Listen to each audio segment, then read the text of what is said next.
Hey guys, we got a new project here, building a deck on the back of the house where I tore the mudroom off.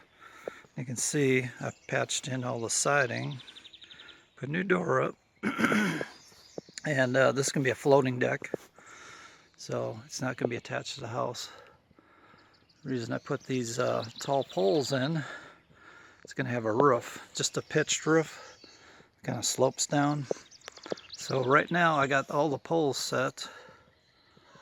And what I did was I measured the distance from the house here, and I set all the poles the same distance to the house, same height up near the overhang there.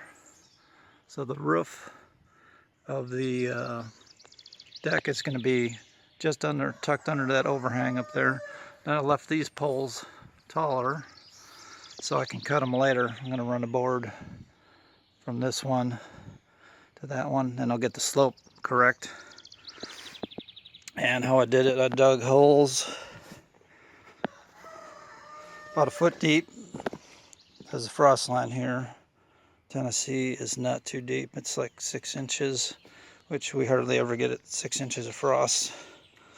But I put them in about a foot deep, and I braced them up with some old pieces of lumber I had laying around. Got them all level and plumb to each other. So my next thing I'm doing is I'm putting on the stringers, or the boards that go underneath the deck. And I'm starting on the outsides. So I got these leveled up, and I got them the distance. What I did was I started back here, this distance from the house, and then I set the height to the house right here, about 2 inches, and then I screwed the board in over there level, brought it up over here, leveled it, screwed it in. Same on the other side, that board.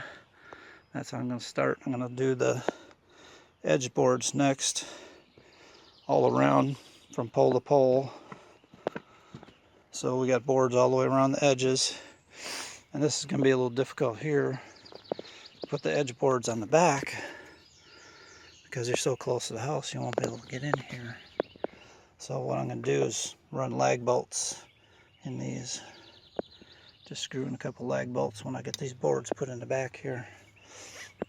Then I can lay these deck boards down.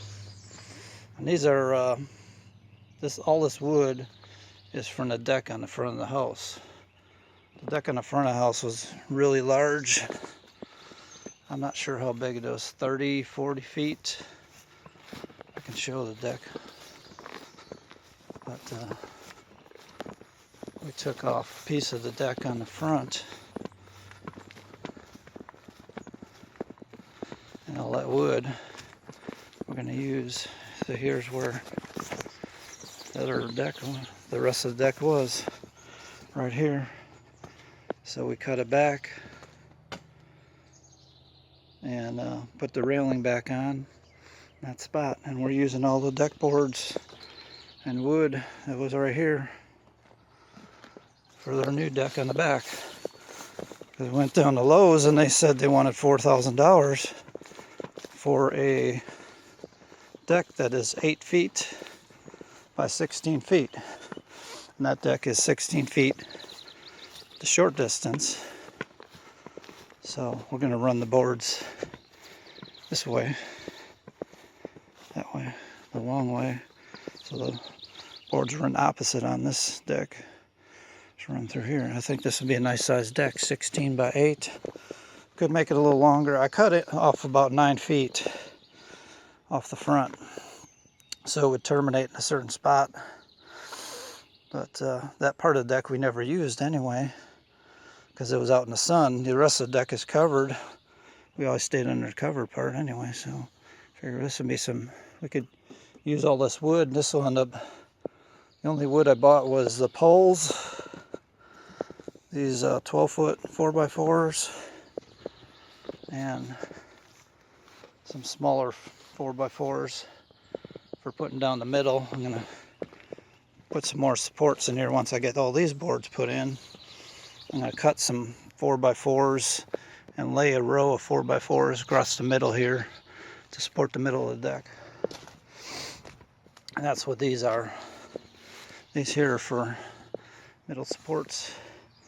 I got 2x4x8 and 2x4x10.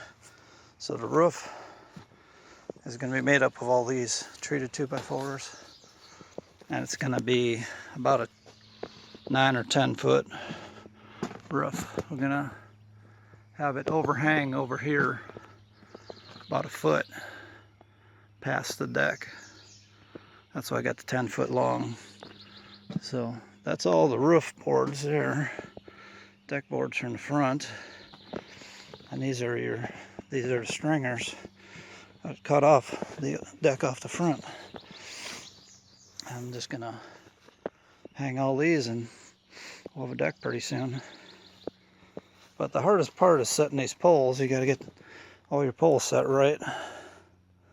It's very time consuming getting them all leveled up and square to each other and everything, which they're not 100%, but I'd say they're within like a 1/4 inch or 1/2 inch of each other, being squared up good. So that's a good project I got going. Okay, the deck's coming along pretty good. We got all the poles in, and I set the poles just under the overhang here, you can see, and then I'm running a little pitch on these upper poles for the roof, and we got all the stringers we used from the front all installed. I had to buy some new ones down there. You can see I had to buy a little bit of new lumber because I used some of the stringers from the front. I used them on the outsides here, the straightest ones I could find. I put on the outsides all the way around the edge, and we put poles in the middle. And the way we did these poles, we set bricks down, and then I had her lift up with a 2x4, just a 2x4 long one, pull up on it a little bit on this board, put some screws in, that way it's got some tension and it's not just hanging freely down below there. But this dirt has been here forever, hasn't been moved around much, so it shouldn't shift, shouldn't settle any. And now we're in the process of putting our deck boards on. We're reusing the deck boards from the front, and you can see we're just flipping them over because the other side is pretty weathered. If I can flip, well, she's got the end screwed in already, but you can see like they're pretty weathered and split. So we're flipping them over, and then we can clean this off. But you know, you're gonna run into something like that. And what I've been doing is screwing that 2x4 into a raft, one of these stringers right here. I screw it in, and I take the pry bar and I push on this, and then we put a screw in to take up that gap, get them all flush. And we're just kind of putting the boards all flush together. We're not going for any particular gap because this is going to have a roof over it. There's still a little bit of a gap for rainwater runoff if some of it gets on here. That's come along good. It's going to be nice. We're dealing with the gaps, like this board is touching on both ends, and we got a couple screws down on that end and already in there.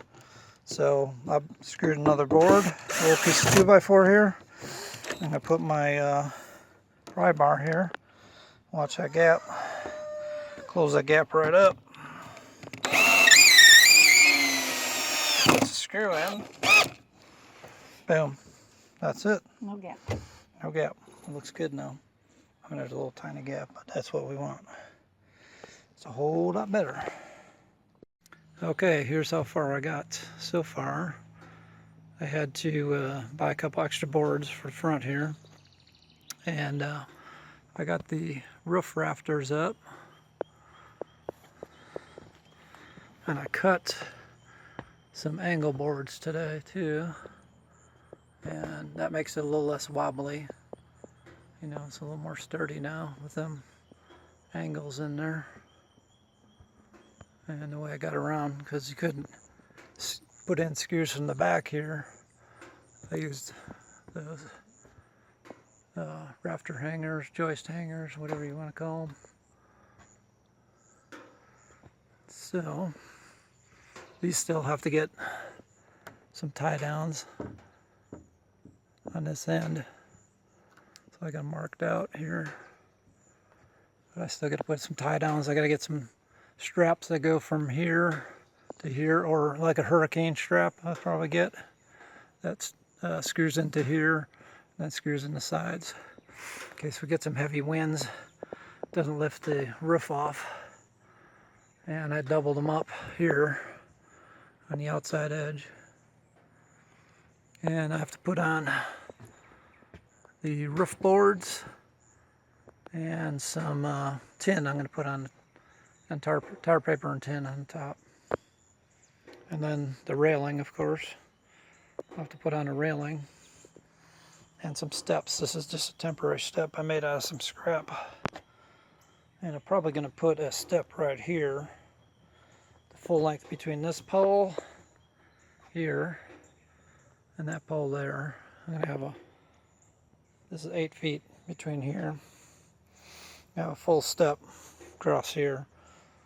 That'll be convenient where we can get to the driveway or the garage. We can walk from down here straight to the garage or to the driveway. We have to walk around a little bit, but it'll be fine.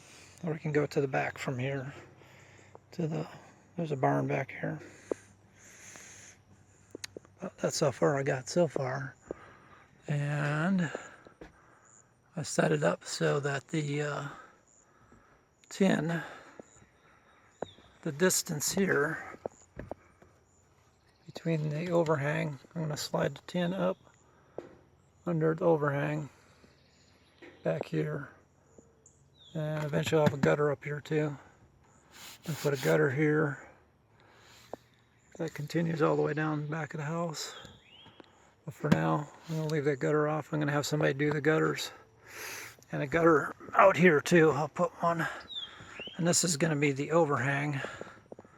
It's going to be, it's probably about 1.5 foot overhang, so when it rains, you know, it'll stay dry right here at the end of the porch deck, porch/deck, whatever you want to call it.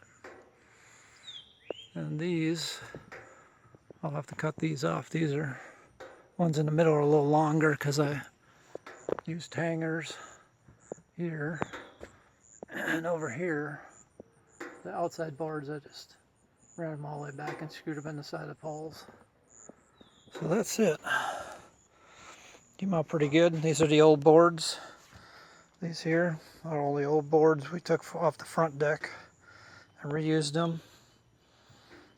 And the same with the joists underneath. Were all reused from the deck on the front, where we took a piece off.